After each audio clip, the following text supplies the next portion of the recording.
Hello, Zahian or Zahian. Forgive me if I'm mispronouncing your name. It is Matthew here at freeprescriptionlenses.com, and I'm going to show you how I cut your lenses for your brand new Rayban 5279 color 2000, which is the classic shiny black in the 55 eye size.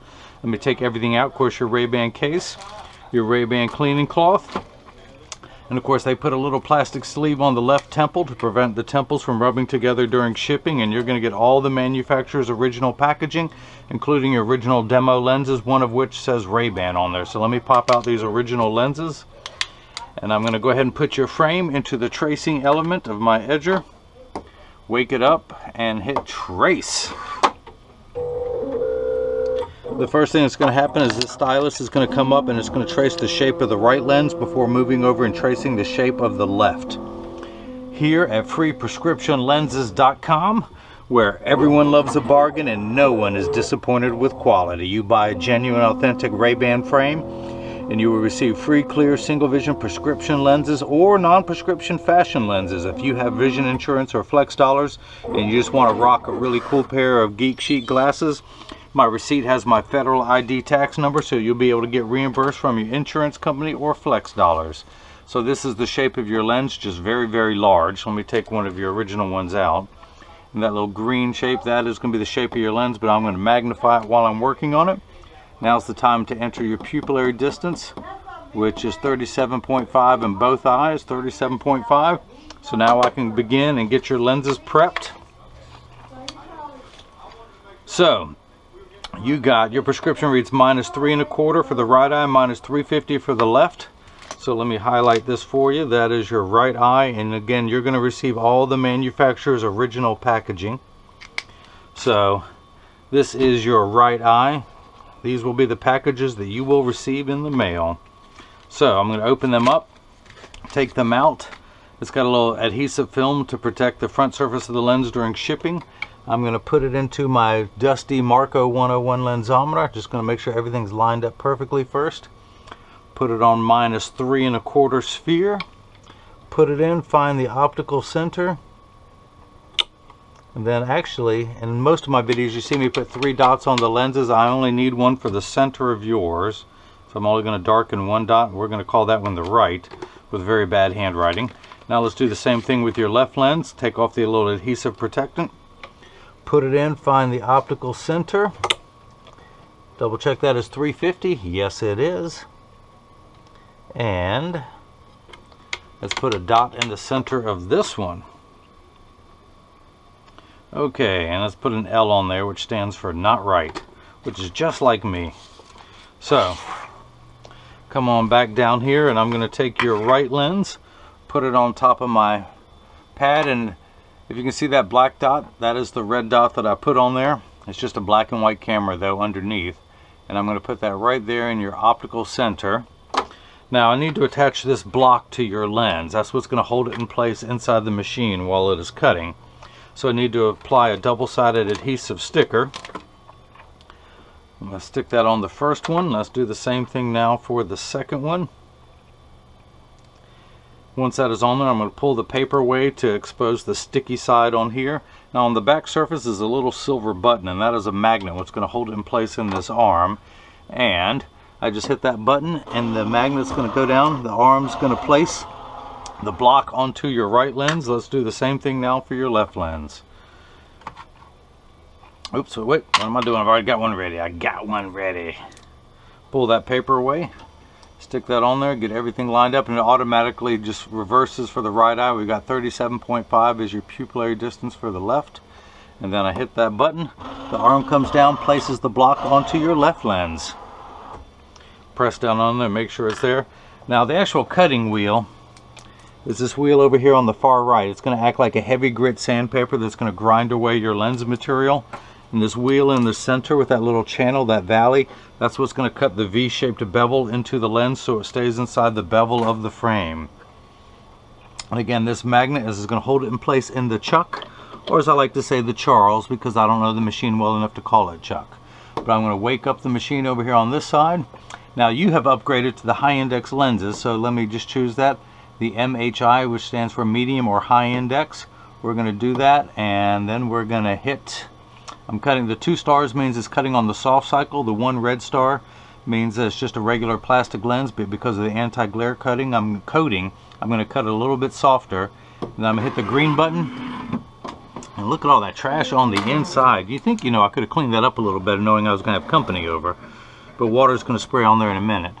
But 2 calipers are going to come and it's going to trace the shape of your frame onto the lens, measuring the thickness of the lens as it goes around to know exactly where to place the bevel so it can best fit inside the frame, so you have no edge thickness exposed. Now your lenses,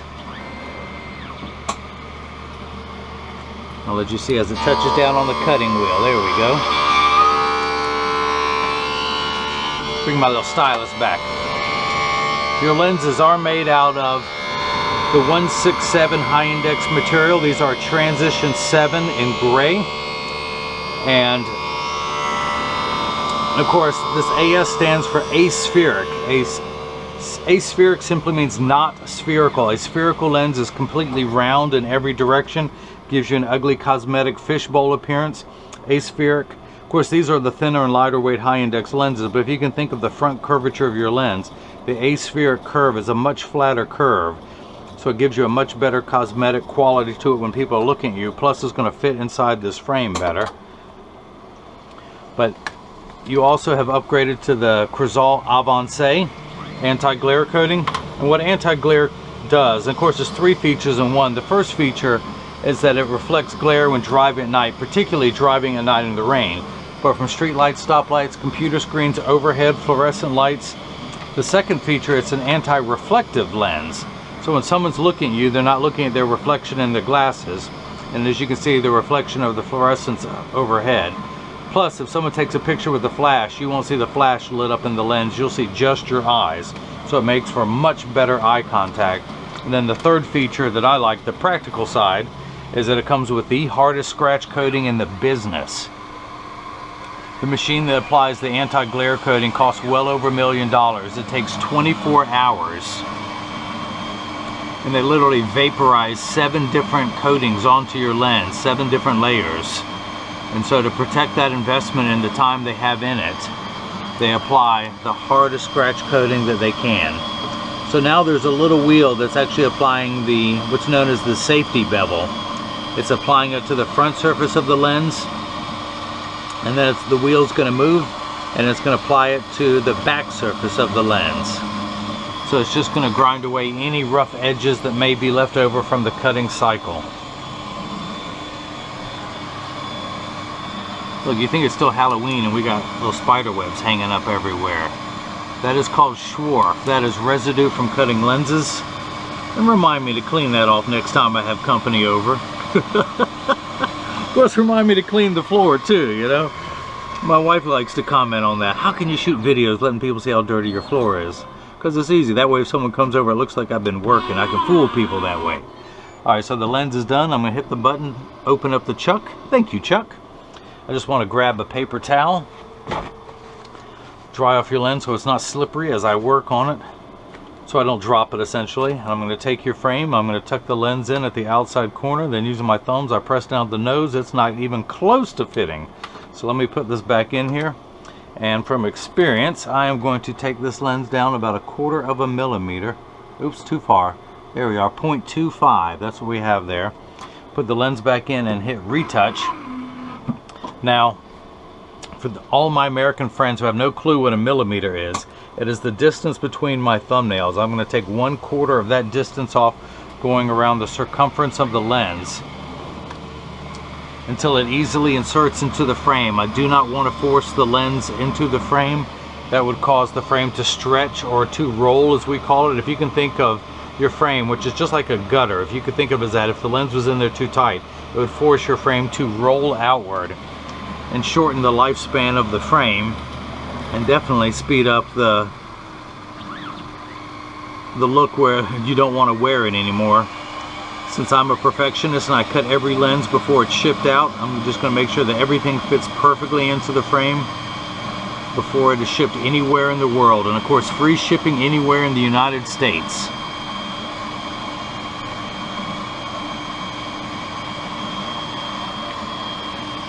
So just a little safety bevels going on now.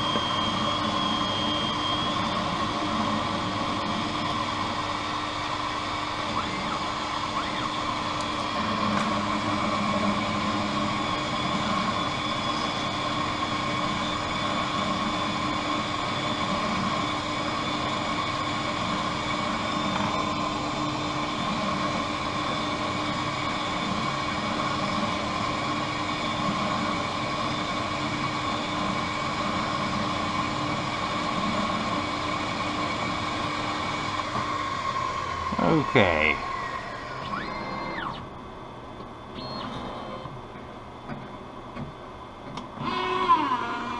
Alright, let's take the lens out of the chuck. Dry everything off, and let's see if it fits now. I'm going to tuck the lens in at the outside corner closest to me, and using my thumbs I press down at the nose. Still doesn't want to go, so I'm going to take it down 1/10 of a millimeter more. Where's my little stylus? There it is. Let's go 1/10, so now we're at 0.35, just over 1/3 of a millimeter. And of course, the one thing you don't get perspective on is the way your lens smells while it is cutting. You actually have there, it smells like sulfur or rotten eggs. I can chase people away by cutting high index lenses.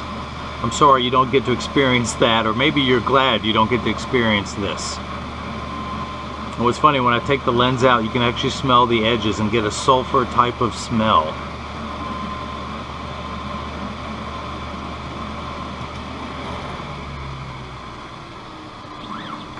So it just goes down onto the bevel wheel, and now the safety bevel is coming out to apply the safety bevel on the front surface of the lens and then the back surface. Of course, I'll let you watch this the whole time. It always takes me a little longer. I do apologize for the right lens. Once we get the size right, I can flip it over and just cut the left.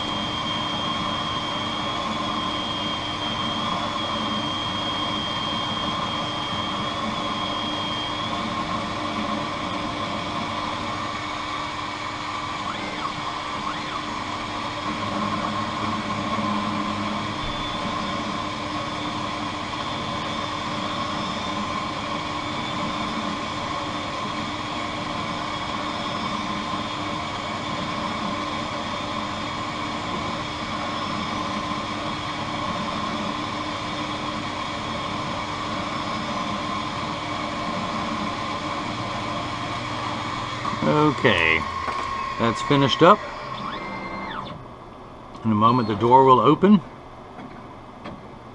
And that moment is now. Let's go ahead and take the right lens out.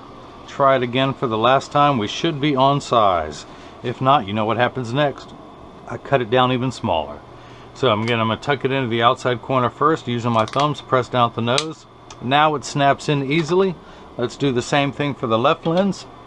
And because it is one step stronger, let's flip that over to L. I'm going to take it down 1/20th of a millimeter more and then hit start. This time the clamp closes. Those two little white calipers will come in and it's going to trace the shape of the left side of the frame, going all the way around, measuring the thickness of the lens at every point to know exactly where to place the bevel so it fits best inside the frame. And the reason it does that is because it knows exactly where to place it, so you have no edge thickness whatsoever. So this was a great frame choice, and of course you upgrade it to the high index lenses. Let's take that block off, it's no longer needed. Dry your lens. I'm going to leave that red dot on there. And even though you have no astigmatism whatsoever, force of habit, I'm going to come down and I'm going to measure the prescription. I'm going to put it back in my Marco 101 lensometer. And I'm going to spin the axis wheel until I get 3 1/4. And the way your prescription works, the unit of measurement we use in the optical world is called a diopter, spelled D-I-O-P-T-E-R. It starts at 0, which we in the business call plano, everyone else calls non-prescription. But it goes in quarter increments, starting at 0, 0.25, 0.50, 0.75, 1, and so on. So you need 13 steps of correction for your farsightedness. You are nearsighted. Without your glasses on, you can see everything wonderfully up close. But you need 13 steps of correction, because actually everything you see now is actually much larger than it appears in real life. So you need 13 steps to minify down to the correct size so that everything is crystal clear.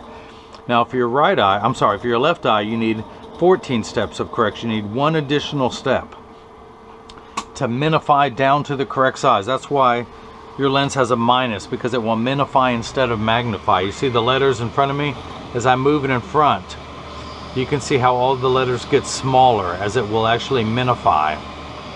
And without your glasses on here, close your left eye. When I put this up there, everything should look clear out of your right eye now. That is the prescription of your right eye. Let me leave that down there because I'm going to need it down there.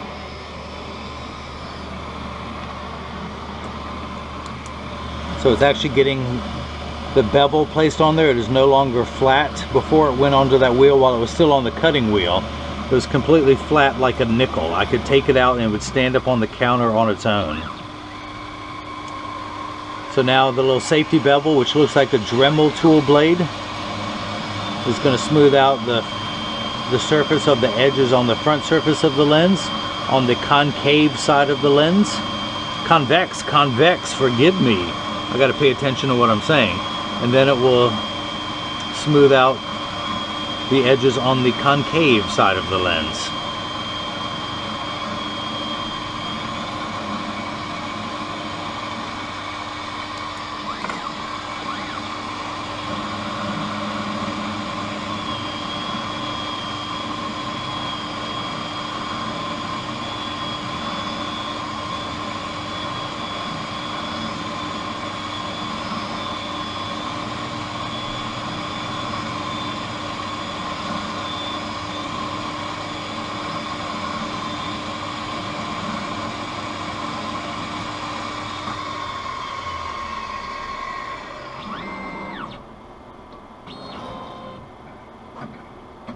Okay, let me hit the button to open up the chuck.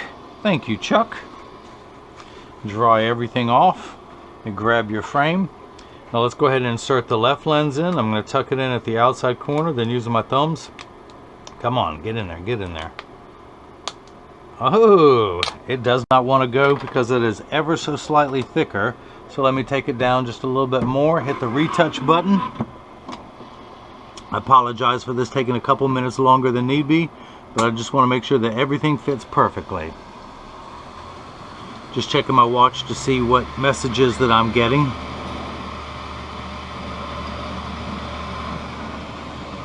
If anyone has them, you got to go out and get one of these Samsung Gear watches. These things are great.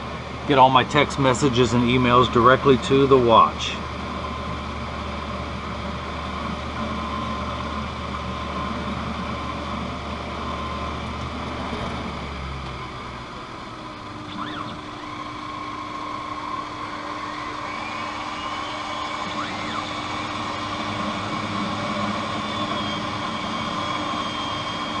Ooh, the smell of that 167, that wonderful smell of rotten eggs. Who doesn't enjoy that any time of the day?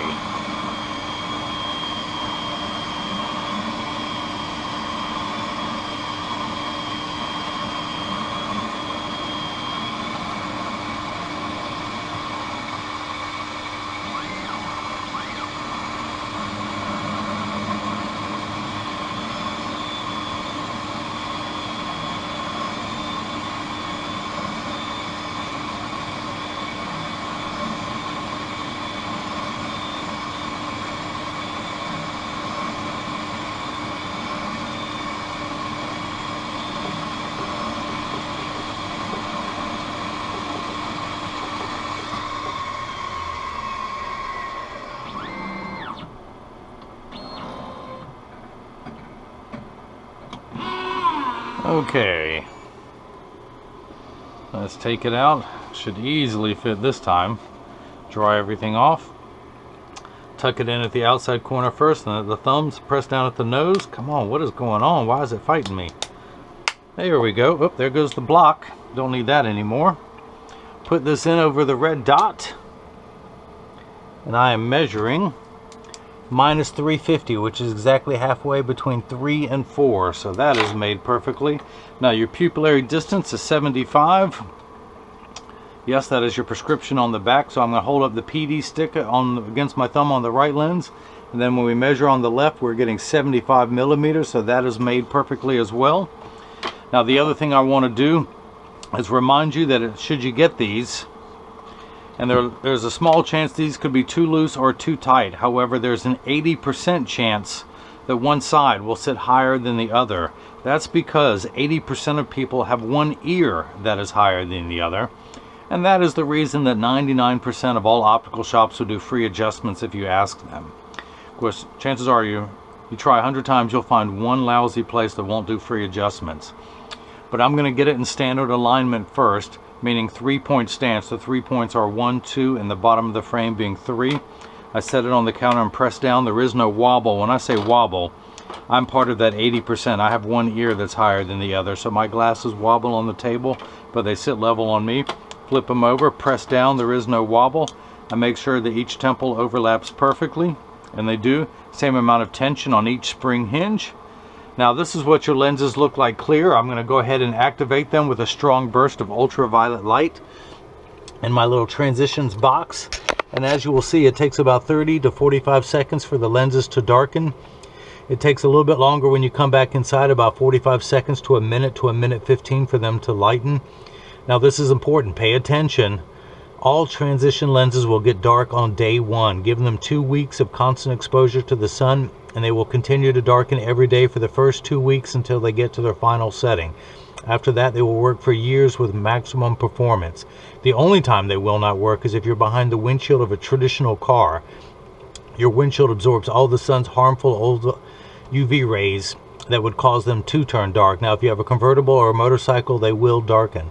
Now, by the way, your lenses do have UV protection, both UVA and UVB as well. So that's like permanent sunscreen for your eyes while you're wearing these. They're also temperature sensitive, meaning they will get darker when it's 85 degrees and below than they will when it's 90 and above. I remind everyone, when it's 100 degrees outside, you're miserable, your glasses are miserable. Nobody likes to work 100% when it's that hot. So this is what they look like the first time they've been activated. If anyone has any questions about what I can or can't do, just email me at freeprescriptionlenses@gmail.com. Zahian, I think it's Zahian, forgive me, I should have asked a little better, in Northridge, California. Hope you enjoyed watching as I made prescription lenses for your Rayban 5279 color 2000 in the 55 eye size. And everyone else has got the chance to see how I bring that love and feeling back to glasses. Thank you.